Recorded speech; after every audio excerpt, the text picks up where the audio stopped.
கிறிஸ்துவுக்குள் பிரியமுள்ள சகோதர சகோதரிகளே, நம்முடைய பிதாவாகிய தேவனாலும் கர்த்தராகிய இயேசு கிறிஸ்துவினாலும் கிருபையும் சமாதானமும் உண்டாவதாக என்கிற அன்பின் வாழ்த்துக்களையும் வணக்கத்தையும் உங்கள் அனைவருக்கும் தெரிவித்துக் கொண்டு, தேவனுடைய மிகுந்த கிருபையினாலே இந்த நல்ல நாளிலே நாம் ஒன்று சேர தேவனுடைய மகா பரிசுத்தமான சகல பிரஸ்தாபத்தை பார்க்கிலும் அவர் மகிமைப்படுத்தி வைத்திருக்கிற மேன்மை அருமையுமான அவருடைய வார்த்தைகளை தியானிக்கும்படியாக தேவன் கொடுத்த அந்த நல்ல வாய்ப்புக்காக அவருக்கும் அவருடைய குமாரருக்கும் மகிமையை செலுத்தி கொண்டு, அன்புக்குரிய சகோதர சகோதரிகளே, கோத்தகிரி பகுதியில் இருக்கிற உங்கள் அன்பு சகோதர சகோதரிகளுடைய அன்பையும் வாழ்த்துக்களையும் கூட உங்கள் அனைவருக்கும் தெரிவித்துக் கொள்கிறேன். இன்றைக்கு நாம் பார்க்க போகிற பாடத்தின் தலைப்பானது வேஷம். வேஷம் அப்படிங்கிற தலைப்பின் கீழே தான் இந்த நாளுக்குரிய பாடத்தை நாம் பார்க்க இருக்கிறோம். ஆங்கிலத்தில் சொல்லும்போது நீங்கள் பார்த்தீங்கன்னா டிஸ்கைஸ் அப்படிங்கிற ஒரு வார்த்தையை நம்ம அங்கே பார்க்குறோம். அப்போ இந்த வேஷம் அப்படிங்கிற அந்த பாடத்துக்கு ஆதாரமாக நம்ம பார்க்குற வசனம் சங்கீதம் 39:6. சங்கீதம் 39:6. வேஷமாகவே மனுஷன் திரிகிறான், விருதாகவே சஞ்சலப்படுகிறான், ஆசையை சேர்க்கிறான், யார் அதை வாரிக்கொள்வான் என்று அறியான். வேஷமாகவே மனுஷன் திரிகிறான். அப்போ வேஷம். அப்போ வேஷம் அப்படின்னா என்ன? நம்ம அதிகமாக கேள்விப்பட்ட ஒரு வார்த்தை தான் இந்த வேஷம். பொதுவாக இந்த வார்த்தையை யாருக்கு எங்கே உபயோகப்படுத்துவாங்க அப்படின்னு சொல்லி நீங்கள் பார்த்தீங்கன்னா, இன்றைக்கி உலகத்தில் நீங்கள் எடுத்துக்கிட்டிங்கன்னா சினிமா நடிகர்களுக்கும் நாடக நடிகர்களுக்கும் அவங்க தொழில் சம்பந்தமாக உபயோகப்படுத்தக்கூடிய வார்த்தை தான் இந்த வேஷம் அப்படிங்கிறது. அப்போ வேஷம் அப்படின்னாலே என்ன அப்படின்னு சொல்லி பார்த்தீங்கன்னா, தன்னுடைய உண்மை தன்மையை மறைச்சிட்டு இன்னொருத்தரை போல தன்னை காட்டுகிறது, அதாவது நடிக்கிறது அப்படிங்கிறது தான் வேஷம். அப்போ வேஷம்னா சுருக்கமாக சொல்லணும்னா வேஷம் என்றால் நடிப்பு அப்படிங்கிறது தான் அதனுடைய அர்த்தமாக இருக்குது. சகோதரர் சொல்லும்போது உண்மையில் அவர் அப்படி இல்லை, ஆனால் தான் அப்படி இருப்பதாக மற்றவர்களை நம்ப வைப்பது வேஷம் அப்படிங்கிறார். அதாவது உண்மையில் அவங்க அந்த மாதிரி இல்லையாமா. ஒரு சமயம் நல்லவங்களை போல் அவங்க இல்லை, ஆனால் நல்லவங்க மாதிரி அவங்க தங்களை காமிச்சிக்கிறாங்க இல்லைங்களா, அதுக்கு பேர் தான் வேஷம் அப்படின்னு நம்முடைய மூத்த சகோதரர் சொல்கிறாரு. நம்முடைய உண்மை நிலையை மறைத்து ஒரு போலி நிலையை மற்றவர்கள் முன் காண செய்வதே வேஷம். அடுத்து இன்னொரு அர்த்தம் கூட பார்த்தீங்கன்னா, ஒரு நபர் தன்னை வேறு ஒரு நபராக, அதாவது வேறு ஒருவராக காட்டும் முயற்சி தான் வேஷம் அப்படின்னு கூட பார்க்குறோம். அப்போ வேஷம் அப்படிங்கிறதனுடைய அர்த்தம் நமக்கு புரிஞ்சிருக்கும். உண்மையில் அவர் அப்படி இல்லை, ஆனால் அப்படி இருக்கிற மாதிரி தன்னை மற்றவங்க முன்னாடி காண்பிக்கிறார் பார்த்தீங்களா, அந்த காண்பிக்கிறதுக்கு பேர் தான் வேஷம் அப்படின்னு பார்க்குறோம். அப்போ வேஷம் இன்னைக்கு உலகத்தில் பொதுவாக எல்லாரும் இன்னைக்கு ஒரு வேஷத்தோடு இருக்கிறத நம்ம பார்க்க முடியும். கணவன் மனைவி கிட்ட வேஷம் போடுறத நம்ம பார்க்குறோம், மனைவி கணவன்கிட்ட வேஷம் போடுறத நம்ம கேள்விப்படுறோம். பிள்ளைகள் பெற்றோர்கிட்டையும், பெற்றோர் பிள்ளைகள்கிட்டையும், வேலை செய்கிற இடத்துல வேலைக்காரங்க எஜமான்கள் கிட்டையும், எஜமான்கள் வேலைக்காரங்க கிட்டையும், இப்படி எல்லா இடங்களிலையும் இன்றைக்கி உலகத்தில் நீங்கள் பார்த்தீங்கன்னா இந்த வேஷம் அப்படிங்கிறது இயல்பாக இருக்குது. அதனால தான் பொதுவாக உலகத்தில் ஒரு வார்த்தை சொல்லுவாங்க, இந்த உலகம் ஒரு நாடக மேடை, நாம் எல்லாரும் நடிகர்கள் அப்படின்னு கூட ஒரு பழமொழியாக இன்றைக்கி உலகத்தில் சொல்கிற ஒரு வார்த்தையை கூட நம்ம எல்லாரும் கேட்டிருப்போம். அப்போ அன்புக்குரிய சகோதர சோழர்களே, இன்றைக்கி உலகமே, உலக ஜனங்கள் எல்லாருமே இது போல் ஒரு வேஷத்தில் இருந்தாலும், வேஷம் போடுகிறவர்களா நடிகர்களா அவங்க இருந்துட்டாலும், ஒரு தேவனுடைய பிள்ளை இப்படி இருக்கக்கூடாது அப்படின்னு வேதம் நமக்கு சொல்கிறத பார்க்குறோம். உலகம் முழுக்க வேஷத்தில் தான் இருக்குது, ஆனால் ஒரு தேவனுடைய பிள்ளை வேஷம் தரிக்கக்கூடாது அப்படிங்கிறத வேதம் நமக்கு சொல்கிறத நம்ம பார்க்குறோம். ரோமர் 12:2. ரோமர் 12:2. நீங்கள் இந்த பிரபஞ்சத்திற்கு ஒத்த வேஷம் தெரியாமல் தேவனுடைய நன்மையும் பிரியமும் பரிபூர்ணமான சித்தம் இன்னதென்று பகுத்தறியத்தக்கதாக உங்கள் மனம் புதிதாகிறதுனாலே மறுரூபமாகுங்கள். அப்ப இங்க நம்ம கவனிக்க வேண்டிய பகுதி, நீங்கள் இந்த பிரபஞ்சத்துக்கு ஒத்த வேஷம் தெரியாமல். அப்ப நம்மளுடைய கேள்வி என்னன்னா, ஏன் இந்த பிரபஞ்சத்துக்கு ஒத்த வேஷம் தரிக்கக்கூடாது? நம்மளும் இந்த உலக ஜனங்களை போலவே அப்படி ஒரு வேஷம் தரிச்சு போயிடலாமே அப்படின்னா, 1 கொரிந்தியர் 7:31. 1 கொரிந்தியர் 7:31. இவ்வுலகத்தை அனுபவிக்கிறவர்கள் அதை தகாத விதமாய் அனுபவியாதவர்கள் போலவும் இருக்க வேண்டும். இவ்வுலகத்தின் வேஷம் கடந்து போகிறதே. இவ்வுலகத்தின் வேஷம் கடந்து போகிறதே. இன்னொரு மொழிபெயர்ப்பில் நீங்க பாத்தீங்கன்னா மாறிக்கொண்டே இருக்கிறது அப்படின்னு சொல்றதை நம்ம பார்க்கிறோம். அப்ப அன்புக்குரிய சகோதர சகோதரிகளே, ஒரு தேவனுடைய பிள்ளை இந்த உலகத்தார் போல வேஷம் தரிக்க கூடாது அப்படின்னு நம்ம பார்த்தோம். இப்ப நம்மளுடைய கேள்வி என்ன அப்படின்னு சொல்லி பாத்தீங்கன்னா, இன்னைக்கு நாம அப்படி இருக்கிறோமா? ஏன்னா உலகத்தில் கணவன் மனைவி பிள்ளைகள் பெற்றோர் வேலைக்காரர் எஜமானெலாம் பார்த்தோம். இன்னைக்கு சகோதர சகோதரிகளாகிய நாம இன்னொரு சகோதர சகோதரிகள் முன்பாக வேஷம் தரிக்கக்கூடியவர்களா நாம இன்னைக்கு இருக்கிறோமா? இதுதான் நம்மளை பார்த்து இன்னைக்கு கேட்கக்கூடிய ஒரு கேள்வியாக இருக்குது. அப்போ அன்புக்குரிய சகோதர சகோதரிகளே, இன்னைக்கு பொதுவாக நீங்கள் பார்த்தீங்கன்னா தேவனை அறிந்து சத்தியத்தை அறிந்து இந்த சத்தியத்துக்குள்ளே வந்த தேவனுடைய பிள்ளைகளை 2 வகையாக பிரிக்கலாங்க. எந்த வகையில் அப்படின்னு சொல்லி பார்த்தீங்கன்னா, அவங்க அழைக்கப்பட்டாங்க, தெரிந்து கொள்ளப்பட்டாங்க. இது எல்லாத்துலேயும் நம்ம எல்லாமே இதில் அடங்கிடுவோம். இப்போ அடுத்த ஸ்டெப் என்ன அப்படின்னு சொல்லி பார்த்தீங்கன்னா, அடுத்த ஸ்டெப் தான் ரொம்ப முக்கியமானது. நம்ம அழைக்கப்பட்டுட்டோம், எல்லாரும் இதில் அடங்கிடுவோம். இதில் யாருமே விதிவிலக்கல்ல. அடுத்து இந்த சத்தியத்தை கேட்டுக்கொண்டிருக்கிற நம்ம எல்லாருமே தெரிந்து கொள்ளப்பட்டுட்டோம். இதுலேயும் நம்ம யாரும் விதிவிலக்கல்ல. ஆனால் இதுக்கு அடுத்து ஒரு ஸ்டெப் இருக்குது. அதுதான் என்னென்னா உண்மையுள்ளோர். அந்த உண்மையுள்ளோர் அப்படிங்கிறத நம்ம நிரூபிக்கிறதுக்காகத்தான் நம்ம இந்த ஓட்டம் ஓடிட்டுருக்கோங்க. அப்போ நம்ம ஒவ்வொருத்தரும் இந்த ஓட்டம் ஓடுறதோட முக்கியமான நோக்கம் இன்னொன்று என்ன அப்படின்னு சொல்லி பார்த்தீங்கன்னா, நிறைய காரணங்கள் இருந்தாலும் முக்கியமான நோக்கம் நாம் உண்மையுள்ளவர்கள் அப்படிங்கிறத காமிக்கிறதுக்கு தான் நம்ம இந்த ஓட்டத்தை ஓடிக்கிட்டு இருக்கிறோம். அப்போ இன்னைக்கு இந்த ஓட்டத்துக்குள்ளே வந்துட்டு இந்த சத்தியத்துக்குள்ளே வந்துட்டு சகோதர சகோதரிகளை 2ஆக பிரிக்கணும் அப்படின்னு சொல்லி நீங்கள் பார்த்தீங்கன்னா, உண்மையுள்ளோர் அப்படின்னு ஒரு வகுப்பாரை பிரிக்கலாம். இன்னொரு வகுப்பாரை எப்படி தெரியுங்களா பிரிக்கலாம்? நடிகர்கள், அதாவது உண்மையுள்ளவர்கள் போல நடிக்கக்கூடியவர்கள். அதுக்கு வேதம் சொல்கிறபடி நம்ம சொல்லணும்னா மாய்மாலக்காரர். இந்த 2 வகையில் தாங்க இன்றைக்கி சகோதர சகோதரிகளான நம்மளை பிரிக்க முடியும். ஒன்று, நம்ம எல்லா இடத்துலையும் உண்மையுள்ளவங்களாக இருப்போம். இல்லை அப்படின்னா நம்ம மாய்மாலக்காரர்களாக நம்ம இருப்போம். அப்போ உண்மையாய் தேவனுக்கு பிரியமாய் வாழக்கூடிய தேவ பிள்ளைகள் இன்னைக்கு நம்மளோட இருக்காங்க. உண்மையான தேவ பிள்ளைகளை போல நடிக்கிறவங்களும் நம்மளோட இருக்கிறாங்க. அப்போ இவங்களை குறித்து வேதம் சொல்லும்போது பாருங்கள், 2 தீமோத்தேயு 3:5.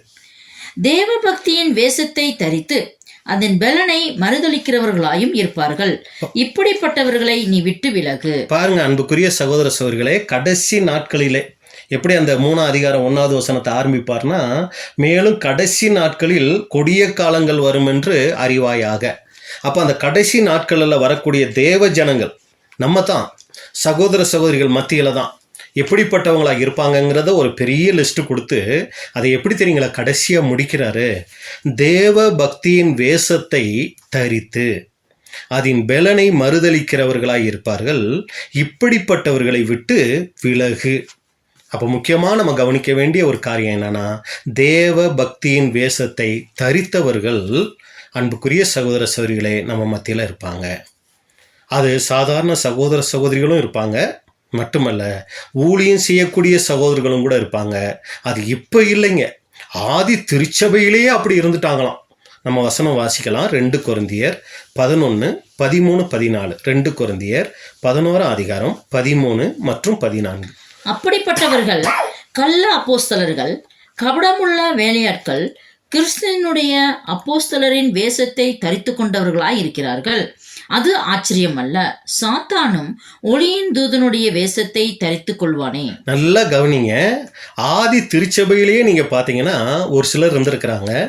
அவங்கள பற்றி அப்போஸ்தலன் பவுல் சொல்லும்போது அப்படிப்பட்டவங்க யாருன்னா கள்ள அப்போஸ்தலர்கள், அவங்க கபடமுள்ள வேலையாட்கள். அவங்க என்ன பண்ணுறாங்களாம், கிறிஸ்துவினுடைய அப்போஸ்தலரின் வேஷத்தை தரித்து கொண்டவர்களாக இருக்கிறார்கள். வேஷத்தை போட்டு கொண்டவங்களாக இருக்கிறாங்க.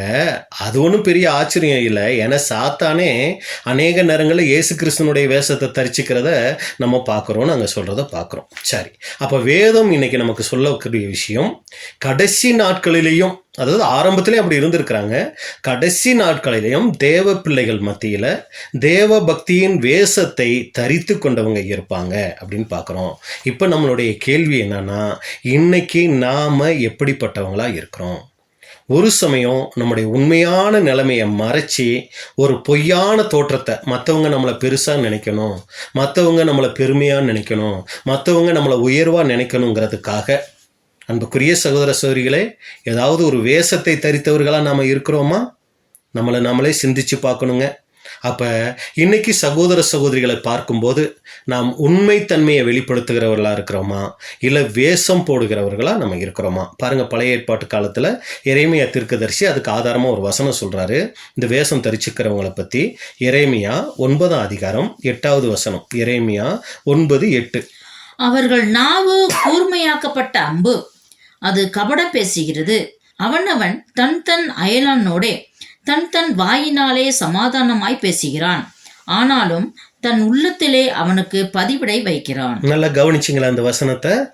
அவனவன் தன் தன் அயலானோடே தன் தன் வாயினாலே சமாதானமாய் பேசுகிறான், ஆனால் தன் உள்ளத்திலே அவனுக்கு பதிவிடை வைக்கிறான், குழிப்பறிக்கிறான் அப்படின்னு இன்னொரு மொழிபெயர்ப்பு சொல்லுதுங்க. பாருங்க அன்புக்குரிய சகோதர சகோதரிகளே, இதை இன்னைக்கு நம்மளுக்கு பொருத்தி பார்ப்போம்.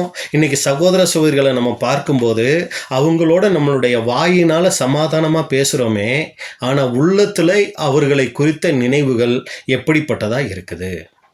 அன்புக்குரிய சகோதர சகோதரிகளை நாமளே சிந்திச்சு பார்க்கணும். அப்போ நம்ம கேள்வி கேட்டு பார்க்கணும். பிரதர், நீங்கள் சொல்கிறீங்க, இப்போ ஒரு சகோதரனும் ஒரு சகோதரியாக இருக்கிறாங்க, அவங்கக்கிட்ட ஒரு சில தவறுகள் காணப்படுது.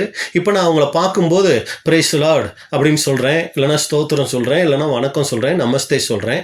ஆனால் அவங்க இப்படிப்பட்டவங்க தானே அப்படின்னு என் மனசுக்குள்ளே அந்த எண்ணம் இருக்குது தானே பிரதர், அதை தேவன் தப்பாக பார்ப்பாரா அப்படின்னு சொல்லி பார்த்தீங்கன்னா, நீங்கள் பேசுகிற வார்த்தைகள் அங்கே ரொம்ப முக்கியங்க. என்னன்னா, இப்போ ஒரு சிலர் தவிர்க்க முடியாது. ஒரு சில சகோதர சகோதரிகள் தவறு உள்ளவர்களாக இருப்பாங்க, அவங்க சபைகளுக்கும் வந்து போய் கொண்டு இருப்பாங்க. நம்ம அவங்கள தவிர்க்க முடியாது. ஆனால் அவங்கள ரொம்ப நல்லவங்களாகவும் ரொம்ப திறமை மிக்கவர்களாகவும் நம்ம ரொம்ப அவங்கள விரும்பக்கூடியவர்களாகவும் அவங்கக்கிட்ட நம்ம நடந்து கொண்டு நம்ம உள்ளுக்குள்ள அவங்கள பற்றி தவறாக நினைப்போம் தெரியுங்களா? இதுதாங்க அங்கே தேவனுடைய பார்வையில் தவறாகும். ஒரு சமயம் அந்த நேரத்தில் தேவன் வந்து நம்ம இருதய சிந்தையை அவங்க மத்தியில் வெளிப்படுத்தி காமிக்கிறாருன்னு வைங்க. அவங்க பெரிய அதிர்ச்சிக்குள்ளே போவாங்களா? இல்லை, இந்த பிரதர் சிஸ்டர் என்கிட்ட அளவாக தான் பேசுவாங்க. ஒரு சமயம் அவங்களுக்கு என்னை குறித்து ஏதாவது தவறான அபிப்பிராயங்கள் இருக்கலாம், அதை பற்றி எனக்கு தெரியலை. ஆனால் அவங்க என்னை குறித்து இந்த மாதிரியெல்லாம் நல்ல விதமாக நான் நினச்சிக்கிட்டு இருக்கேன், ஆனால் அவங்க இப்படி என்ன நினைப்பாங்க அப்படிங்கிற அளவுக்கு மோசமாக அவங்க சிந்திக்கக்கூடிய அளவுக்கு ஒரு மாய்மாலக்காரர்களாக நம்ம இருந்துருவோமா? இதைத்தான் நம்ம சிந்திச்சு பார்க்கணுங்க. ஏன்னா நம்ம எல்லாருக்கிட்டையும் நம்ம வந்து வணக்கம் சொல்கிறதோ நம்மளுடைய அன்பு வாழ்த்துக்களை சொல்கிறதோ அது செஞ்சுதான் ஆகணும். அதே நேரத்தில் எல்லாரிடத்திலும் நம்ம ஒன்று போல குணத்தை நம்ம காண்பிக்கிறதுக்கான வாய்ப்புகள் குறைவு இல்லைங்களா? அது நமக்கே நல்லா தெரியும். ஆனால் தேவனுடைய பார்வையில் அது வேஷமாக இருந்துருமா? இதைத்தான் அன்புக்குரிய சகோதர சகோதரிகளே நம்ம சிந்திச்சு பார்க்கணும். இப்போ இதுவரைக்கும் நம்ம பார்த்துட்ட காரியம் என்னன்னா, உலகம் முழுக்க ஒரு வேஷத்துக்குள்ளே இருக்குது.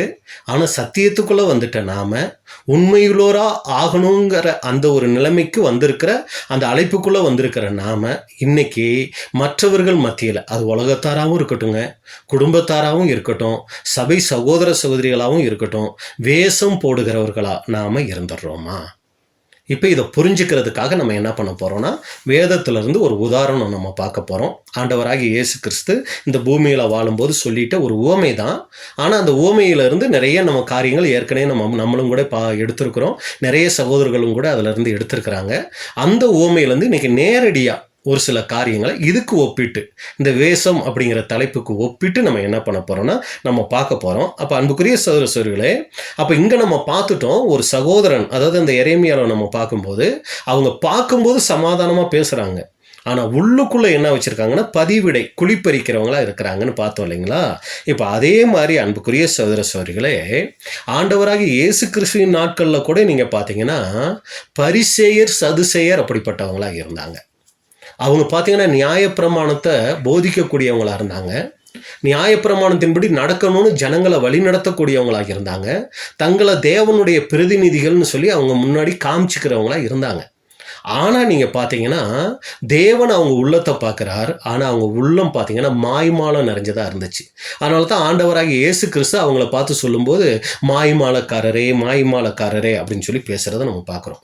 இப்போ இந்த உவமையை அவர் யாருக்கு சொல்லுவார் அப்படின்னு சொல்லி பார்த்தீங்கன்னா, ஆயக்காரர் பாவிகள் ஒரு பக்கம் இருப்பாங்க, இந்த பரிசேயர் சதுசேயர் ஒரு பக்கம் இருப்பாங்க.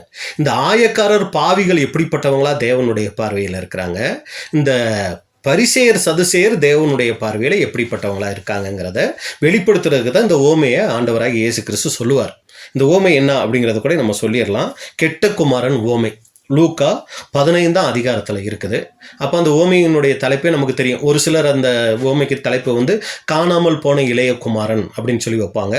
ஒரு சிலர் அதுக்கு தலைப்பு எப்படி வைப்பாங்கன்னா கெட்ட குமாரன் அப்படின்னு சொல்லி அந்த ஓமைக்கு தலைப்பாக வைப்பாங்க. ஆனால் நல்லா சிந்திச்சு பார்த்தீங்கன்னா அந்த ஓமை நம்ம எல்லாருக்கும் தெரிஞ்சது தான். வேதத்தை ஒரு அளவுக்கு வாசித்த சகோதர சகோதரிகள் எல்லாருக்கும் இந்த ஓமை தெரியாதவங்க யாருமே இல்லை. ஒரு அப்பா இருக்கிறாரு, அவருக்கு 2 பசங்க இருக்கிறாங்க. இளைய பையன் வந்து ஊதாரித்தனமாக அவர் சொத்தெல்லாம் அழிச்சிட்டு அப்புறம் மனம் திரும்பி வராரு. ஆனால் பெரிய பையன் அப்பா கூடவே இருக்கிறாரு. அப்படிங்கிற அந்த சம்பவம் தான் நம்ம இப்போ பார்க்க போகிறோம். அப்போ அன்புக்குரிய சகோதரர்களே, இந்த ஓமையில ஆண்டவராகிய இயேசு கிறிஸ்து சொல்ல வந்துட்ட விஷயம் என்னன்னா, 2 நபர்கள், 2 வகுப்பார் இன்னைக்கு இஸ்ரேல் தேசத்துல, அதாவது இயேசு கிறிஸ்து இருக்கும்போது இஸ்ரேல் தேசத்துல இருக்கிறாங்க. அந்த 2 வகுப்பார் தேவனுடைய பார்வையில எப்படிப்பட்டவங்களா இருக்கிறாங்க அப்படிங்கிறத இதை சொல்ல வந்தார். அப்ப இதை எதுக்கு நம்ம இந்த இடத்துல ஒப்புமைப்படுத்தி நம்ம பார்க்குறோம் அப்படின்னு சொல்லி நீங்க பார்த்தீங்கன்னா, வேஷம் அப்படிங்கிறது இன்னைக்கு பொதுவா மற்றவங்க பார்வையில அவ்வளோ சீக்கிரம் கண்டுபிடிக்க முடியாது. இப்போ நம்ம கூடவே சகோதர சகோதரிகளாக இருக்கலாம், குடும்பத்தாராக இருக்கலாம், இல்லை வேலை செய்கிற இடத்துல இருக்கலாம், நல்லா பழகிக்கிட்டு இருப்பாங்க. ஆனால் எப்போ அவங்க நம்மக்கிட்ட வேஷம் போட்டாங்கங்கிறது எப்போ தெரியுங்களா தெரியும்? ஏதாவது ஒரு முக்கியமான சூழ்நிலை வரணுங்க, ஏதோ ஒரு பிரச்சனைக்குரிய காரியங்கள் நடக்கணுங்க. அது வரைக்கும் எல்லாரும் ஒன்று போல தான் நேசிப்பாங்க. ஆனால் ஒரு பிரச்சனை வரும்போது தான் உண்மையிலேயே அவங்க யார் அப்படிங்கிறத அங்கே அது வெளிப்படுத்தக்கூடியதாக இருக்கும்.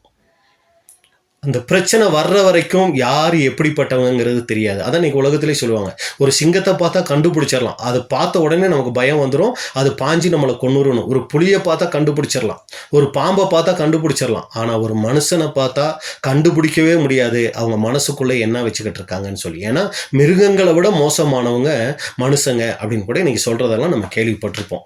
அப்போ இப்போ நம்ம என்ன பண்ண போகிறோம்னா, இங்கே 2 நபர்களை பார்க்குறோம். ஒருத்தர் இளைய குமாரன், இன்னொருத்தர் மூத்த குமாரன். அநேக நேரங்களில் நீங்கள் பார்த்தீங்கன்னா பேர் சபைகளில் என்ன பண்ணுவாங்கன்னா, இந்த இளைய குமாரனை தான் ரொம்ப மையப்படுத்தி பேசுவாங்க. மூத்த குமாரனை பற்றி பேசவே மாட்டாங்க.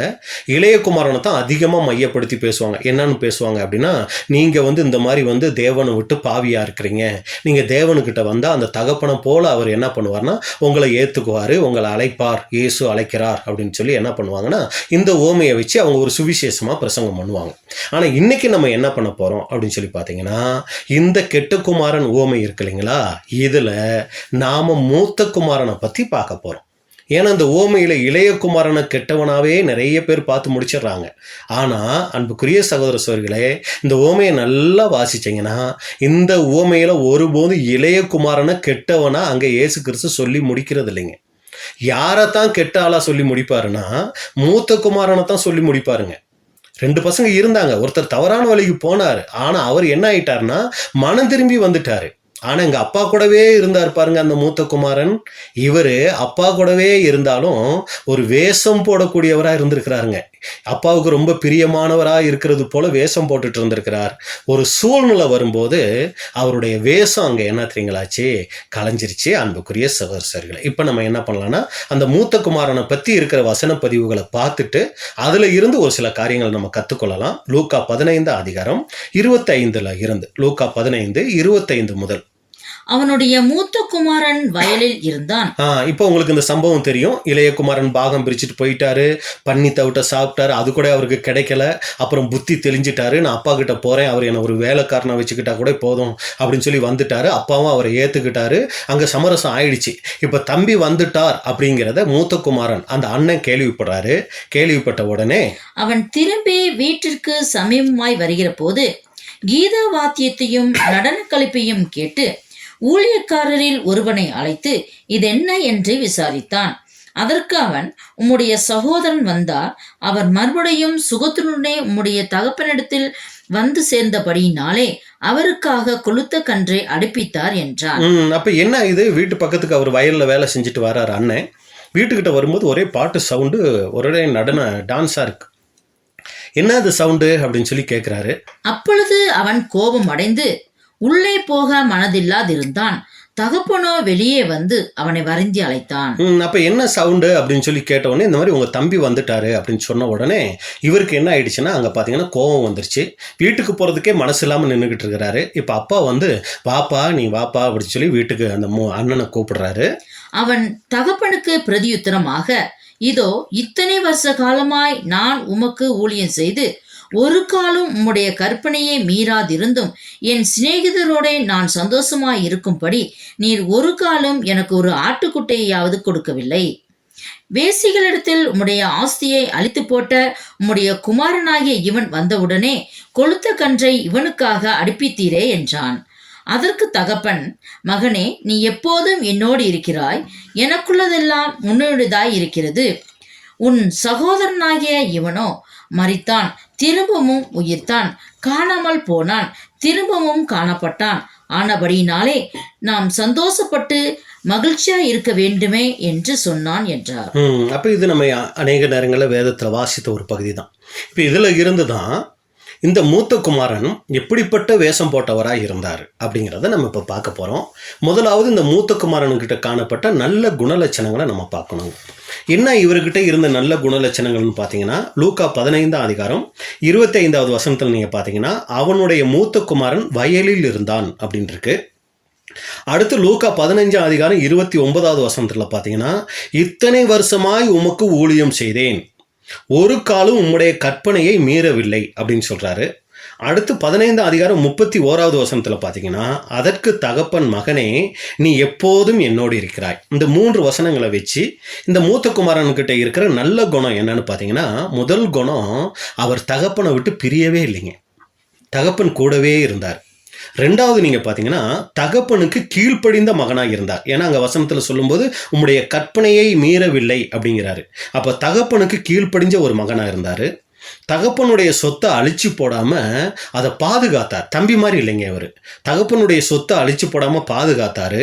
அடுத்து நீங்கள் பார்த்தீங்கன்னா, பல வருடங்களாக இவர் வயலுக்கு போய் என்ன பண்ணார்னா வேலை செய்யக்கூடியவராக இருந்தார். இவருக்கு கீழே வேலைக்காரங்களாம் இருந்தாலும் கூட இவர் ஒரு எஜமானனாக இருக்க விரும்பலை. இவரும் போய் என்ன பண்ணார்னா வேலை செய்யக்கூடியவராக இருந்தார்.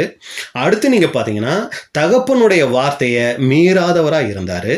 அப்புறம் ரொம்ப கடமை உணர்வு மிக்கவராக இருந்தார். இவருக்கும் தெரியும் சொத்து இருக்கு, தம்பி சொத்துல பாகம் கேட்டாருன்னு சொல்லி. ஆனா இவர் நீங்க பாத்தீங்கன்னா கடைசி வரைக்கும் சொத்துல பாகம் கேட்கல, தம்பி மாதிரி துன்மார்க்கமா ஜீவிக்கல, தகப்பனை விட்டு பிரிஞ்சு போகல. இதெல்லாம் இவர்கிட்ட நம்ம பார்க்குற அருமையான நல்ல குணலட்சணங்கள். இப்படிப்பட்ட ஒரு நல்ல குணலட்சணம் உள்ளவரா இந்த மூத்த குமாரன் இருந்துகிட்டு இருக்கும் போதுதான் ஒரு நாள் வந்துச்சுங்க. அது இளைய குமாரன் திரும்பி வந்த நாள். அந்த நாள் வந்த உடனே பார்த்தீங்கன்னா, அன்புக்குரிய சகோதர சகோதரிகளே, இவ்வளவு நல்ல குணலட்சணம் உள்ள இந்த மூத்த குமாரனுடைய வேஷம் அன்னைக்கு கலைஞ்சதை நம்ம பார்க்குறோம். தம்பி வர்ற வரைக்கும் இவர் இப்படிப்பட்டவராக தான் இருந்தார். ஆனால் இது இவர் வெளியில் காமிச்சிட்ட குணலட்சணம். ஆனால் இவருடைய தம்பி திரும்பி வந்த உடனே அன்புக்குரிய சகோதர சகோதரிகளே, இவருடைய உண்மை நிலை, உண்மை சுபாவம் என்னங்கிறது அங்கே வெளிப்பட்டுருச்சு அப்படின்னு கூட பார்க்குறோம். அப்போ இவர்கிட்ட காணப்பட்ட அந்த தவறான குணலட்சணங்கள் என்ன? சரிங்களா? அவர்கிட்ட காணப்பட்ட நல்ல குணலட்சணங்கள் வேஷம்னு பார்த்துட்டோம். அப்போ உண்மையான அந்த சுபாவம் என்ன அப்படின்னு சொல்லி பார்த்தீங்கன்னா, முதல் காரியம் இவர்கிட்ட நம்ம பார்க்குறோம், இவர் தகப்பனோட இருந்தால் கூட தகப்பனோட சிந்தை இவருக்கு இல்லைங்க. தகப்பன் கூட இருந்தால் தகப்பன் புத்தி தானே இருக்கணும். என்னப்பா 2 பேரும் அவ்வளோ காலம் ஒன்றா இருக்கிறீங்க, இன்னும்மா அவரை போல நீ ஆகலை அப்படின்னு சொல்லுவாங்க இல்லைங்களா? அப்போ தகப்பன் கூடவே இருந்திருந்தார்னா தகப்பனை போல அன்பு, தகப்பனை போல இரக்கம், தகப்பனை போல அந்த கனிவு, அந்த மாதிரி ஒரு நல்ல குணம் இவருக்கு உள்ளே வந்திருக்கணும் இல்லைங்களா? ஆனால் அன்புக்குரிய சகோதரில் பார்த்தீங்கன்னா, இவர் தகப்பனோடையே இருந்தால் கூட தகப்பனுடைய சிந்தை இவருக்கு வரலைங்க. சரீரப்பிரகாரமாக இவர் தகப்பனோட இருந்தால் கூட அவனுடைய சிந்தனையில் நீங்கள் பார்த்தீங்கன்னா, தகப்பனை விட்டு ரொம்ப தூரமாக போயிட்டாருங்க. இளையவன் நீங்கள் பார்த்தீங்கன்னா உண்மையிலே சரீரப்பிரகாரமாக தகப்பனை விட்டு ரொம்ப தூரம் போயிட்டாரு. ஆனால் இவர் தகப்பன் கூட இருந்துக்கிட்டே தகப்பனுடைய சிந்தை இவருக்குள்ள வரலை. அன்புக்குரிய சகோதர சகோதரிகளே, தகப்பனுடைய எண்ணத்தையும் இவருடைய எண்ணத்தையும் நீங்கள் பார்த்தீங்கன்னா மிகப்பெரிய ஒரு வித்தியாசமாக இருக்குது. தம்பியை தகப்பன் உடனே ஏற்றுக்கிட்டாரு, ஆனால் இவரால் தம்பியை ஏற்றுக்கொள்ள முடியலை. அப்போ இன்னைக்கு பிதாவாகிய தேவனை அறிஞ்சிருக்கோன்னு சொல்கிறோம், அவரை குறித்து அதிகமாக துதிச்சு மகிமைப்படுத்தி பாடுறோம். அன்புக்குரிய சகோதர சகோதரிகளே, என் பிதா இரக்கமுள்ளவராய் இருக்கிறது போல, என் பிதா பூரண சத்குணராய் இருக்கிறது போல, இப்படி நிறைய காரியங்கள் என் பிதான்னு ஆண்டவராக இயேசு கிறிஸ்து சொல்கிறாரே, இதில் ஏதாவது கொஞ்சமாச்சும் குணலட்சணங்களை நமக்குள்ளே வளர்த்துருக்குறோங்களா? அப்படி வளர்த்துருந்தோம்னா நம்ம பிதாவோடு இருக்கிறோங்கிறதுக்கு அது ஒரு அர்த்தங்க. பிதாவாகிய தேவனை அறிஞ்சு கொண்டோன்னு சொல்கிறோம், ஆனால் நம்ம வெளிப்படுத்துகிற குணலட்சணங்கள் எல்லாம் வேற மாதிரி இருந்துச்சு அப்படின்னா அந்த மூத்த குமாரனுக்கும் நமக்கும் எந்த விதமான வித்தியாசமும் இல்லைங்க. இவர் தகப்பனுடையே இருந்தார், ஆனால் தகப்பனுடைய சுபாவம் இவருக்குள்ளே வரல. இன்னைக்கு நம்ம பிதாவாகிய தேவனை அறிஞ்சிருக்கிறோம், நாங்கள் தான் அப்படின்னு சொல்லி பெருமையாக நம்மளை பற்றி உயர்வாக பேசிக்கிறோம். தப்பு இல்லை, அது உண்மையிலே உயர்வான ஒரு விஷயம்தான். ஆனால் அந்த சுபாவம் நமக்குள்ளே வளரலைன்னா நம்ம அந்த அப்பாவோட பிள்ளைன்னு நம்ம சொல்கிறதுக்கு எந்த விதத்துலையும் நமக்கு எப்படிங்க தகுதி இருக்கும்? நம்மளே சிந்திச்சு பார்க்கணும். அன்புக்குரிய சகோதர சகோதரிகளே, இன்னைக்கு பார்த்தீங்கன்னா இன்னைக்கு கிறிஸ்தவர்களை 2 பிரிவாக நம்ம பிரிக்கிறோம். இன்றைக்கி என்ன சொல்கிறோம்? பெயர் கிறிஸ்தவ சபைகள்னு சொல்கிறோம். உண்மை கிறிஸ்தவர்கள், உண்மை சபை, சத்திய சபைன்னு சொல்கிறோம். யாரை? நம்மளை சொல்லிக்கிறோம் இல்லைங்களா? இந்த சத்தியத்துக்குள்ளே வராத சகோதர சகோதரிகளையெல்லாம் அவங்க பேர் சபைகள் அப்படின்னு சொல்லி அவங்கள சொல்லிடுறோம். அப்போ இன்னைக்கு நம்மளை ஏன் சத்தியத்தில் இருக்கிறோம், நாங்கள் உண்மை சபைன்னு எப்படி சொல்கிறோம் அப்படின்னா, மேலான சத்தியத்தில், மேலான விசுவாசத்தில் இருக்கிறோம், மகா பரிசுத்தமான சத்தியத்தில் இருக்கிற சகோதர சகோதரிகளோட ஐக்கியத்தில் இருக்கிறோம். இதுக்கு அடையாளமாக நல்மனசாட்சியின் உடன்படிக்கை செஞ்சுருக்கிறோம். நம்மளுடைய ஐக்கியம் பிதாவாகிய தேவனோட ஆண்டவராகிய இயேசு கிறிஸ்துவோட இருக்குது. இதெல்லாம் நல்ல விஷயங்க. ஆனால் இதெல்லாம் சொல்கிறோமே, நம்மளுடைய சிந்தை தேவனுடைய பார்வையில் இன்னைக்கு எப்படிப்பட்டதா இருக்குது? பிலிப்பியர் 2ஆம் அதிகாரம் 5வது வசனம். பிலிப்பியர் 2:5. கிறிஸ்து இயேசுவில் இருந்த சிந்தையே உங்களிலும் இருக்க கடவது. அப்ப அன்புக்குரிய சகோதர சகோதரிகளே, இன்னைக்கு நமக்குள்ள கிறிஸ்துவின் சிந்தை வளர்ந்து இருக்குதா? அதாவது 100% வேண்டாங்க. இந்த சத்தியத்துக்குள்ள வந்ததுலேருந்து, ஆமாம் பிரதர், எனக்குள்ள அந்த கிறிஸ்துவின் சிந்தையில ஒரு வளர்ச்சிக்குள்ள நான் வந்துக்கிட்டு தான் பிரதர் இருக்கிறேன்னு சொன்னா ஆண்டவருக்கு நன்றி. ஆனால் அந்த சுபாவமே நமக்குள்ளே வளரலைன்னா இந்த மூத்த குமாரனை போல் நம்ம ஆயிடுவோம் இல்லைங்களா? அப்போ பாருங்கள் அன்புக்குரிய சகோதர சகோதரிகளே, நாளுக்கு நாள் தங்களை சுபாவத்துக்கு நேராய் மாற்றிக்கொள்கிறவங்க தான் உண்மையான கிறிஸ்தவங்க. மன்னிப்பின் சிந்தை, அன்பின் சிந்தை, தாழ்மையின் சிந்தை, இரக்கத்தின் சிந்தை, இது எல்லாம் என்ன ஆகணும் தெரியுங்களா? நமக்குள்ளே உருவாகணும். ஆனால் ரொம்ப துக்ககரமான விஷயம் என்ன தெரியுங்களா? சத்தியத்துக்குள்ளே வரும்போது இன்னைக்கு இருந்த அநேக நல்ல குணலட்சணங்களை ஒரு சில சகோதர சகோதரிகள் இழந்திருக்கிறாங்க. இன்னைக்கு இந்த சத்தியத்துக்குள்ளே இருக்கிற சகோதர சகோதரிகள்லேயே ஒரு சில உபதேசத்தில் வித்தியாசங்கள் வந்துடுச்சுன்னா அவங்கள மன்னிக்க முடியலை. அவங்கள ரொம்ப கேவலமாக பேசுகிற வார்த்தைகள் பார்த்தீங்கன்னா ரொம்ப மோசமாக இருக்குங்க. இப்போ பிதாவாகிய தேவனுடைய பார்வையில் நம்ம இளைய குமாரனா இருக்கிறோமா, மூத்த குமாரனா நம்ம இருக்கிறோமாங்கிறத சிந்திச்சு பார்க்கணுங்க. அதாவது நம்மளை விட சத்தியத்தில் கொஞ்சம் குறைவாவோ மாற்று கருத்தோடு இருக்க சகோதர சகோதரோடு இசைஞ்சு போகணும்னு நான் சொல்ல வரலைங்க. ஆனால் அவங்களை குறித்து நம்ம பார்க்கிற பார்வைகள், நம்ம பேசுகிற வார்த்தைகள், அன்புக்குரிய சகோதரர், தேவனுடைய மனசு அதை பார்த்து சந்தோஷப்படுமா துக்கப்படுமான்னு நம்ம கொஞ்சம் யோசிக்கணும் இல்லைங்களா? பாருங்க, யூதாசை நம்ம பார்க்குறோம். இயேசு கிறிஸ்து கூடவே தான் இருந்தார். 3 வருஷம் கூட இருந்தார். சீசர்களோ கூடவே இருந்தார். இவரை யாராலையும் கண்டுபிடிக்கவே முடியலை. இயேசு கிறிஸ்துவை காட்டி கொடுக்க போகிறது இந்த யூதாசு தான் யாராலையுமே கண்டுபிடிக்கவே முடியலைங்க.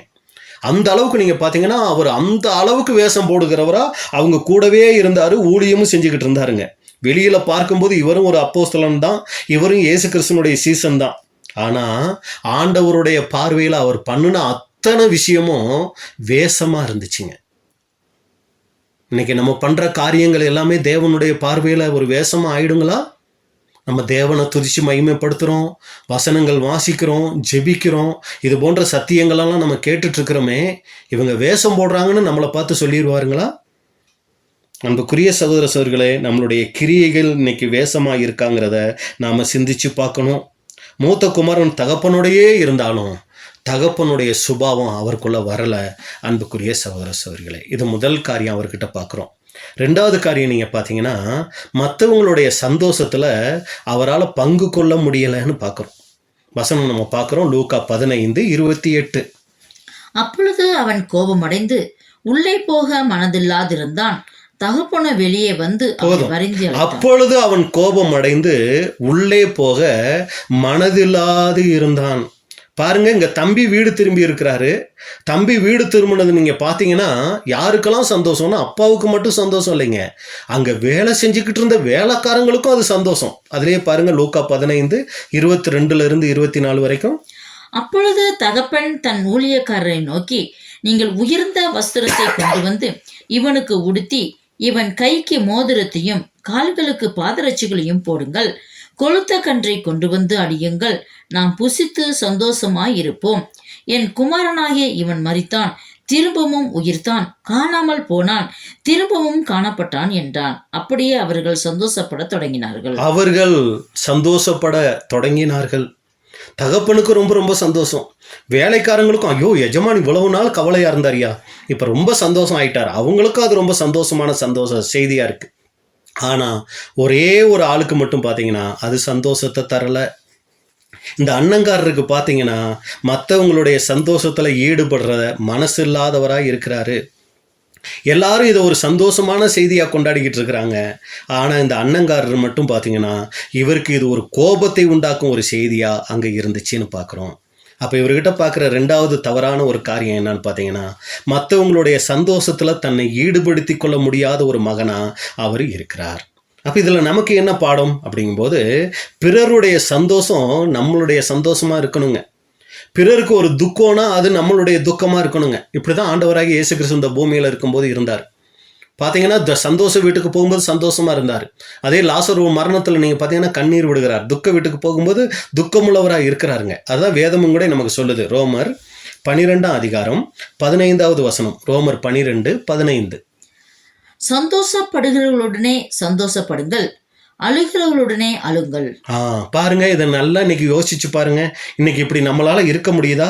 இன்னைக்கு எல்லாமே இதுக்கு நேர்மாறா இருக்குது. மற்றவங்க ஏதாவது ஒரு சந்தோஷமான விஷயம் சொன்னாங்கன்னா அந்த சந்தோஷத்துல போய் பார்த்தீங்கன்னா பங்கு பெறுறதுக்கு மனசு வர மாட்டேங்குது.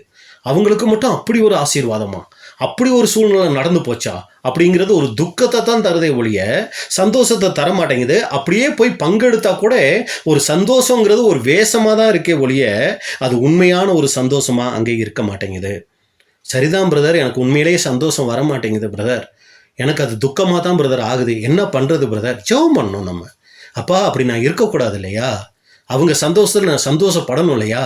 எது என்னை அந்த சந்தோஷத்தை அப்போ பெற விடாமல் எது என்னை தடுக்குது? எது எனக்கு தடையாக இருக்குது? என் சுயநலமா, என் சுயமா? அப்படி நான் இருந்துக்கிட்டு உங்கள் பிள்ளையாக இருக்க முடியாது இல்லைப்பா. நானும் அவங்கள போலவே அந்த சந்தோஷத்தில் பங்கெடுக்கக்கூடிய அந்த மனசை எனக்கு தாங்கப்பான்னு நம்ம ஜெபிக்கணுங்க.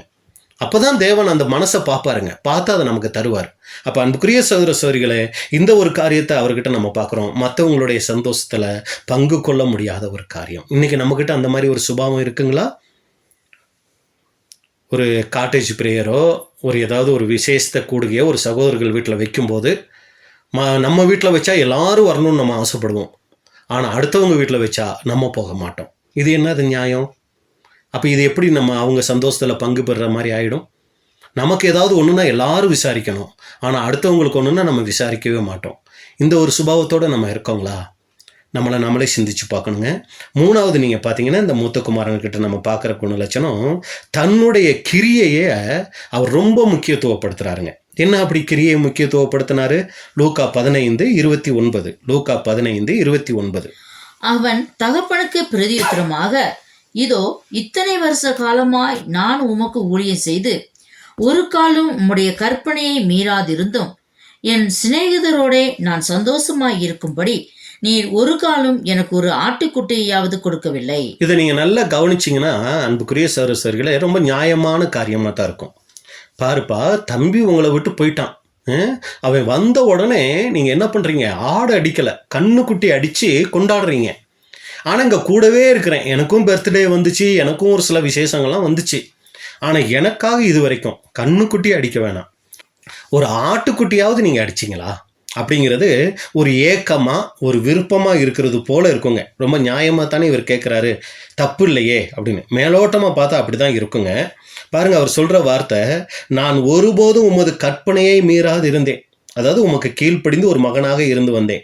இத்தனை வருஷமாக உமக்கு ஊழியம் செய்து வந்தேன். நீங்கள் சொன்ன எல்லாத்தையும் சரியாக செஞ்சுட்டு வந்தேன். ஆனால் என்னோட சந்தோஷத்தை ஒரு தடவையாவது நீங்கள் நினச்சி பார்த்தீங்களா? ஒரு சின்ன ஆட்டுக்குட்டியை கூட நீங்கள் கொடுக்கலையே.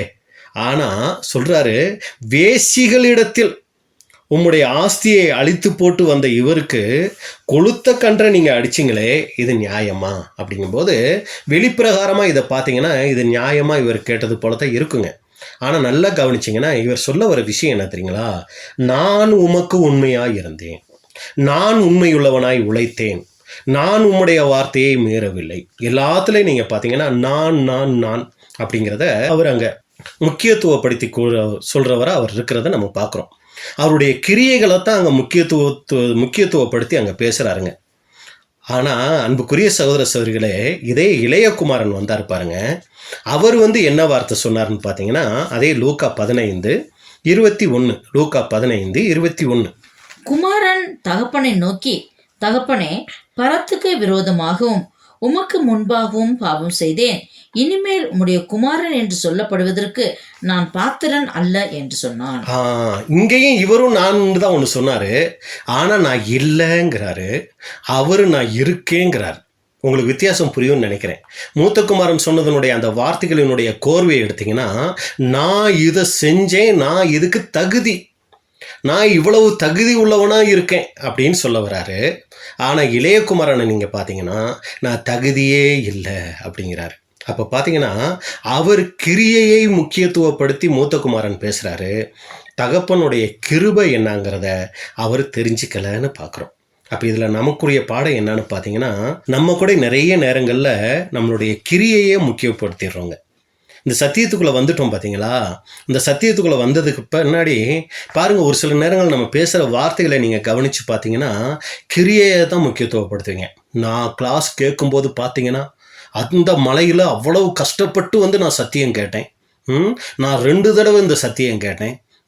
பாருங்கள், அவங்களாம் வந்தாங்க, பாதியிலே ஓடிட்டாங்க. ஆனால் நான் இந்த சத்தியத்தை கடைசி வரைக்கும் இருந்து கேட்டேன் பாருங்கள்.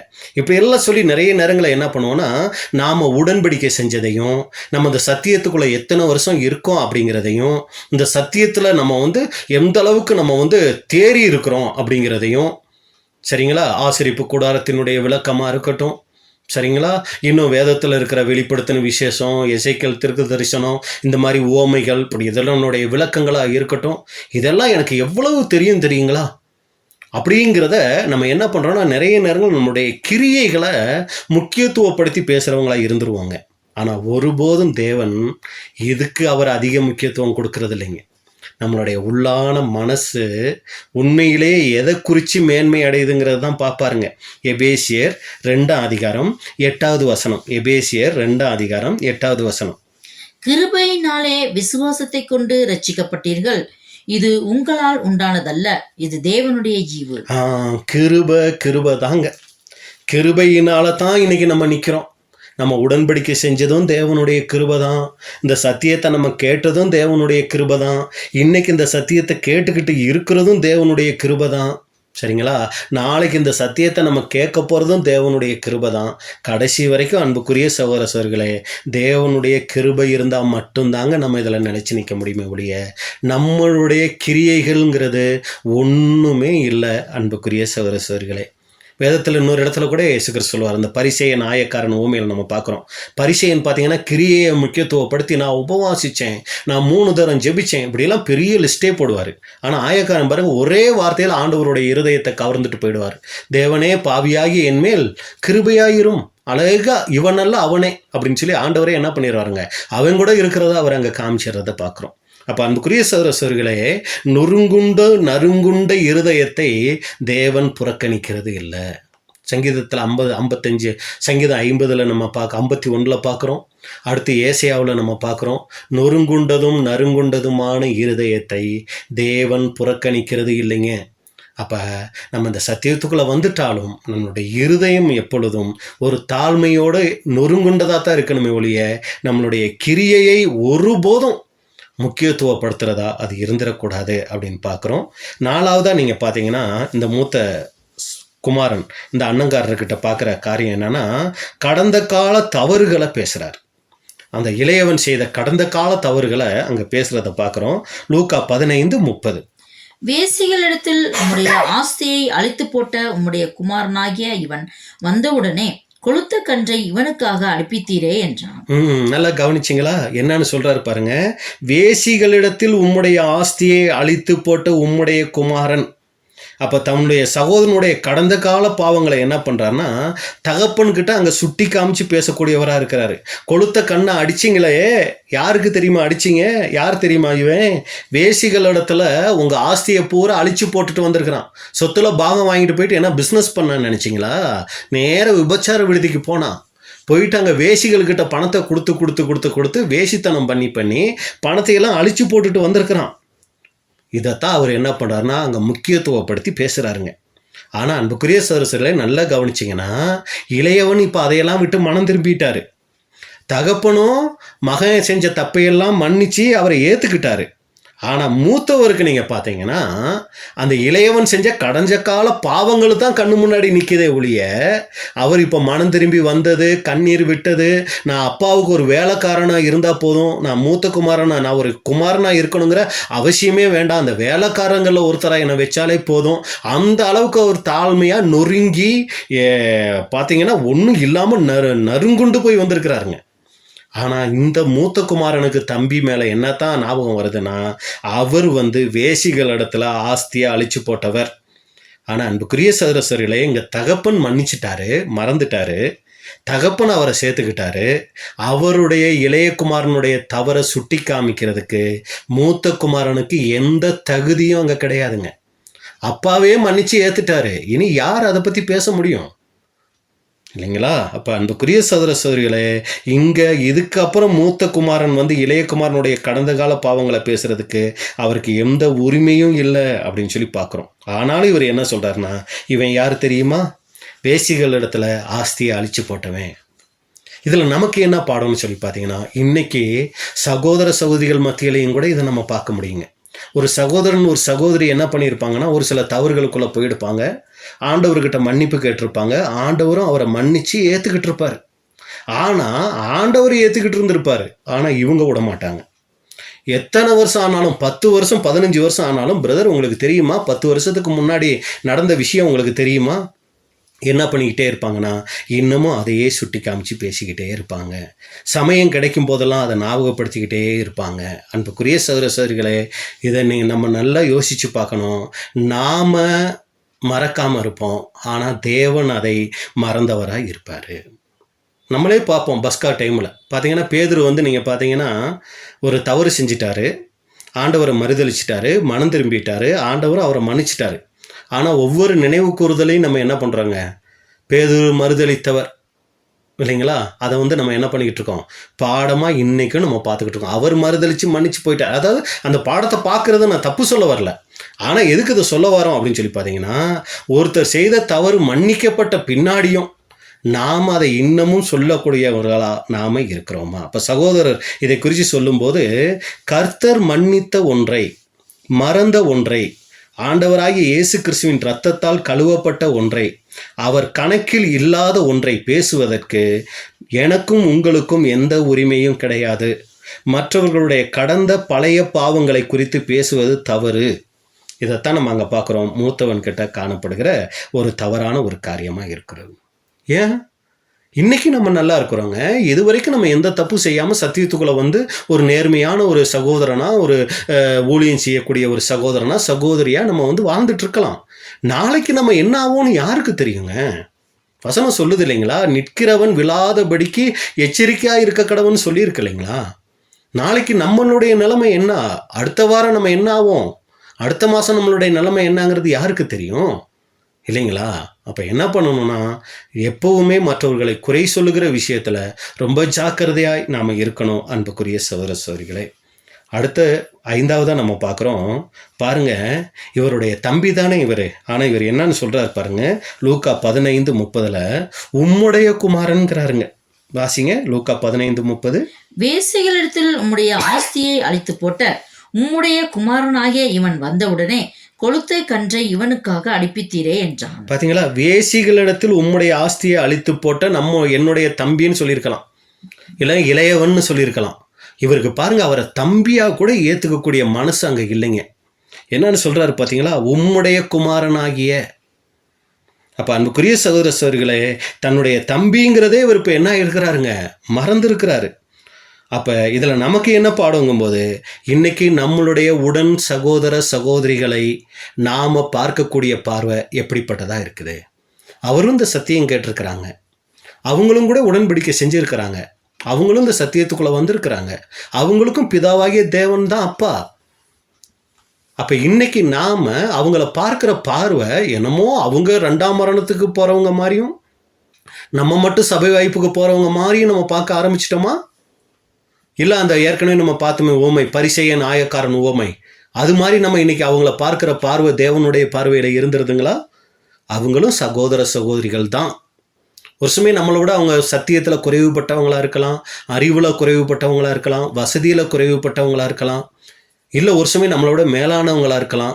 நம்ம பார்க்குற பார்வை எப்படிப்பட்டதுங்கிறத ரொம்ப கவனிக்கணுங்க. ஏன்னா பார்வை ரொம்ப முக்கியம். அன்புக்குரிய சகோதர சகோதரிகளே, யோபுவோட சிநேகிதர்களுடைய வாழ்க்கையில் நம்ம பார்க்குறோம் பாருங்கள். யோபு இப்போ அந்த சிநேகிதர்கள் 3 பேர் யோபுக்கிட்ட ஒரு மாதிரி பேசிடுறாங்க. கடைசியாக அந்த கடைசி அதிகாரத்தில் தேவன் அங்கே சொல்லும்போது, என் தாசனாகிய யோபு பேசினது போல் நீங்கள் என்னை குறித்து நிதானமாக பேசலை அப்படின்னு சொல்லி அந்த 3 சிநேகிதர் மேலே கோபம் வருதுன்னு சொல்லிடுவார் ஆண்டவர். அப்படி கோபம் வருதுன்னு சொன்ன உடனே இப்போ என்ன பண்ணுவார்னா, யோபு அவங்களுக்காக ஜெபிக்க சொல்லி சொல்லுவாருங்க. அந்த வசனத்தை வேணால் நம்ம பார்க்கலாம். யோபு 42 அதிகாரம் 7 இருந்து. யோபு 42:7 முதல். கர்த்தர் இந்த வார்த்தைகளை யோபோடே பேசின பின் கர்த்தர் தேமானியனான எலிப்பாசை நோக்கி, உன்மேலும் உன் 2 சிநேகிதர் மேலும் எனக்கு கோபம் மூளுகிறது. என் தாசனாகிய யோபு பேசினது போல நீங்கள் என்னை குறித்து நிதானமாய் பேசவில்லை.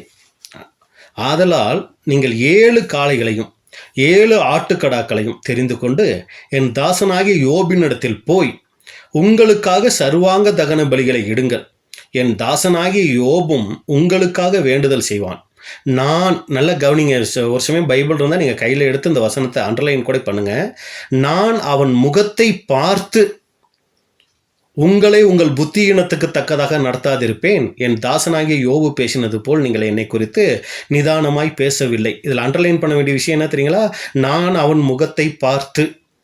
அடுத்து 9வது வசனம் நீங்க பார்த்தீங்கன்னா, அப்பொழுது தேமானியனான எலிப்பாசும் சூகியனான பில்தாத்தும் நாகமாத்தியனான சோப்பாரும் போய் கர்த்தர் தங்களுக்கு சொன்னபடியே செய்தார்கள். அப்பொழுது கர்த்தர் யோபின் முகத்தை பார்த்தார். 2 தடவை வருது பார்த்தீங்களா? நான் அவன் முகத்தை பார்த்து அப்படின்னு வந்துச்சு. எங்க 8வது வசனத்தில். 9வது வசனம் முடியும் போது நீங்கள் பார்த்தீங்கன்னா, அப்பொழுது கர்த்தர் யோபின் முகத்தை பார்த்தாராம்.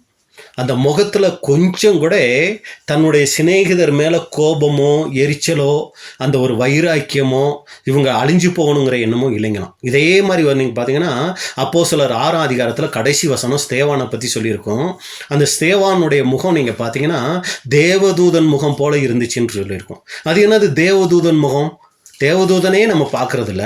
இங்கே எப்படி தேவதூதன் முகம் போல ஸ்தேவான் முகம் இருந்துச்சு அப்படின்னா, இந்த ஒரு தேவதூதன், தேவனுடைய சமூகத்தில் இருக்கிற தேவதூதனுக்கு பகை உணர்வோ கசப்புணர்வோ பொறாமையோ எரிச்சலோ கோபம் எதுவுமே இருக்காதுங்களாம். அதான் தேவதூதன். அதுபோல ஸ்தேவானுடைய முகம் இருந்துச்சு அப்படின்னு சகோதரர்கள் சொல்றதை நம்ம பார்க்குறோம். அப்போ இன்னைக்கு அன்புக்குரிய சகோதரர்களே, நாம ஒரு சகோதரன் சகோதரிகளை பார்க்கிற அந்த பார்வை தேவன் முகத்தை பார்க்குறாரு இல்லைங்களா? யோபு முகத்தை பார்த்த மாதிரி இன்னைக்கு நம்ம முகத்தை பார்ப்பார் இல்லைங்களா? அப்படி பார்க்கும்போது இந்த முகத்தில் எதை பார்ப்பாரு? இவங்களும் என்னுடைய பிள்ளைகள் தான், ஆனால் இவங்களை என் பிள்ளைங்க மாதிரியே பார்க்க மாட்டேங்கிறாங்களே, என் பிள்ளைங்க மாதிரியே நடத்த மாட்டேங்கிறாங்களே, என் பிள்ளைங்க மாதிரியே அவங்கக்கிட்ட இவங்க பேச மாட்டேங்கிறாங்களே அப்படின்னு சொல்லிடுவாருங்களா? நாமளே சிந்திச்சு பார்க்கணும். ஒரு சமயம் அப்படி இருந்தோம்னா நாம் வேஷம் போடுகிறவர்களாக இருப்போம். கடைசியாக நம்ம இந்த மூத்த குமாரன்கிட்ட ஒரு காரியத்தை பார்த்து நம்ம முடிக்கலாம். பாருங்கள், கடைசியாக அப்பாவையே குத்தம் பேசுகிறத பார்க்குறோம். தகப்பனையே குற்றப்படுத்துகிறாரு. லூக்கா 15:30. வேசிகளிடத்தில் உம்முடைய ஆஸ்தியை அழித்து போட்ட உம்முடைய குமாரனாகிய இவன் வந்தவுடனே கொளுத்த கன்றை இவனுக்காக அடிப்பித்தீரே என்றான். கொளுத்த கன்றை இவனுக்காக அடிப்பித்தீரே என்றான். பாருங்க, தகப்பன் தனக்கு செஞ்சதையும் தன் தம்பிக்கு என்ன செஞ்சாருங்கிறதையும் ஒப்பிட்டு பேசுறாரு. அவன் வந்த உடனே கொளுத்த கன்று, எனக்கு ஒரு சின்ன ஆட்டுக்குட்டியை கூட நீ என்ன பண்ணல, எனக்கு அடிக்கலைன்னு அப்பாவையே என்ன பண்றாருன்னா குற்றப்படுத்தக்கூடியவரா அங்கே இருக்கிறார். அப்போ இதில் நமக்கு என்ன பாடணும்? ஒரு சமயம் நமக்கு முன்னாடி சத்தியத்துக்குள்ள வந்த சகோதர சகோதரிகள் இருக்கலாம், நமக்கு பின்னாடி வந்த சத்தியத்துக்குள்ள வந்த சகோதர சகோதரிகள் இருக்கலாம். தேவன் அவங்கள உயர்த்தும் போது, எனக்கு பின்னாடி வந்து பாருங்க, இப்போ இவங்க சப்ஜெக்ட்லாம் பேச ஆரம்பிச்சுட்டாங்க, அதை பண்ணுறாங்க, ஊழியம் செய்கிறாங்க, இதை பண்ணுறாங்க, அது நமக்கு சந்தோஷத்தை கொடுக்குதுங்களா, இல்லை அது நமக்கு சோகத்தை கொடுக்கக்கூடியதாக இருக்குதா? இன்றைக்கெல்லாம் பார்த்தீங்கன்னா ஒரு சகோதரன் உற்சாகமாக ஊழியம் செஞ்சார்னா அவரை பற்றி தவறாக பேசி அவருடைய ஊழியத்தை எப்படி முடிச்சு கட்டலான்னு தான் யோசிக்கிறாங்களே ஒழிய, நல்லா தேவனுடைய ஊழியம் செய்கிறார் சகோதரர், நல்லா செஞ்சுட்டு போகட்டும், நம்மளும் ஜெபிப்போங்கிற எண்ணம் இன்றைக்கி நிறைய பேருக்கு வர்றதில்லைங்க. இப்போ ஒரு சபையிலே ஒரு 5 சகோதரர்கள் இருக்கிறாங்க, அதில் ஒரு 2 சகோதரர் நல்லா ஊழியம் செய்கிறாரு, மீதி 3 பேரால் செய்ய முடியலன்னு வைங்களேன். என்ன தெரியுங்களா அந்த 3 பேர் நினைக்கணும்? அந்த சகோதரன் ஏதோ நம்மளை காட்டிலும் தேவனுக்கிட்ட தன்னை அதிகமாக தத்தம் பண்ணி இருக்கிறாரு, அவர் இன்னும் அதிகமாக ஒப்பு கொடுத்துருக்கிறார், அதனால தேவன் அவரை பயன்படுத்துகிறார். நம்ம அந்த அளவுக்கு நம்மளால் முடியலையா? ரைட்டு, பரவாயில்ல, அந்த சகோதரனை தேவன் பயன்படுத்துகிறாரே, நன்றி அப்பா, நானும் அவரை போல் பயன்படுத்தப்படுறதுக்கு எனக்கு உதவி செய்யுங்கன்னு நம்ம ஜெபிக்கலாமா ஒழிய, அவரை எப்படி இல்லாமல் பண்ணலான்னு யோசிக்கிறது வந்து எவ்வளோ பெரிய தப்பு இல்லைங்களா? இப்போ நம்ம அந்த சகோதரனுக்கு விரோதமாக செயல்படும் போது என்ன தெரியுங்களா ஆகுது? அது தேவனுக்கு விரோதமாகவே நம்ம செயல்படுறோங்க. நம்ம அந்த சகோதரனை குற்றப்படுத்துறது இல்லைங்க, அந்த சகோதரனை பயன்படுத்துகிற தேவனையே நம்ம குற்றப்படுத்துறவங்களா மாறிடுவோம். ரொம்ப ஜாக்கிரதையாக இருக்கணும். அன்புக்குரிய சகோதர சகோதரிகளே, இந்த மூத்த குமாரனுடைய சுபாவம் இன்னைக்கு நம்மளிடத்துல காணப்படுகிறதா? அப்போ கிட்டத்தட்ட எத்தனை காரியங்கள் நம்ம பார்த்தோம்? மூத்த குமாரன் போட்ட வேஷமாக நம்ம 6 காரியங்கள் நம்ம பார்த்தோங்க. அதை மட்டும் நான் முடிக்கிறேன். தகப்பன் கூடவே இருந்தால் கூட தகப்பனுடைய மைண்டு, அந்த சிந்தை இவருக்கு வரல. அடுத்து நீங்கள் பார்த்தீங்கன்னா மற்றவங்க சந்தோஷத்தில் இவரால் பங்கு கொள்ள முடியலை. அடுத்து தன்னுடைய கிரியைக்கு ஒரு முக்கியத்துவம் கொடுக்க ஆரம்பிச்சிட்டாரு. அடுத்து தேவனே மறந்த பாவத்தை, தகப்பனே மறந்துட்ட தம்பியோட பாவத்தை இவர் சுட்டி காமிச்சு பேச ஆரம்பிச்சிட்டார். அடுத்து நீங்கள் பார்த்தீங்கன்னா தம்பிங்கிறத மறந்துட்டு உம்முடைய குமாரன்னு பேச ஆரம்பிச்சிட்டார். கடைசியாக தகப்பனையே என்ன பண்ண ஆரம்பிச்சிட்டாருன்னா குற்றப்படுத்த ஆரம்பிச்சிட்டாரு அப்படின்னு கூட பார்க்குறோம். இதுதான் நம்ம அன்புக்குரிய சகோதரர்களே நாம் பார்த்துட்ட காரியம். அப்போ இன்னைக்கு நாமளும் கூட இது போன்ற ஒரு சமயம் ஒரு சில காரியங்களில், எல்லாத்துலேயும் இல்லைன்னா பரவாயில்ல, ஏதோ ஒரு காரியத்திலையோ இல்லை ஒரு சில காரியங்கள்லையோ நாம் இன்னைக்கு வேஷம் தரிக்கிறவர்களாக இருந்தோன்னா நம்ம என்ன பண்ணணும்? அப்பா உண்மைதான்ப்பா, எனக்கிட்ட கூட அந்த மாதிரி ஒரு சில காரியங்கள் காணப்படுதுப்பா, என்னை தயவாய் மன்னிங்கப்பா, இயேசு கிறிஸ்துவின் ரத்தத்தில் என்னை கழுவி சுத்திக்கிறீங்க, நான் உங்களுக்கு உண்மையுள்ள பிள்ளையா என்னுடைய ஓட்டத்தை ஓடி முடிக்கிறதுக்கு எனக்கு இன்னும் அதிகமான பரிசுத்தாவியை தாங்கப்பான்னு நம்ம ஜெபிப்போம்.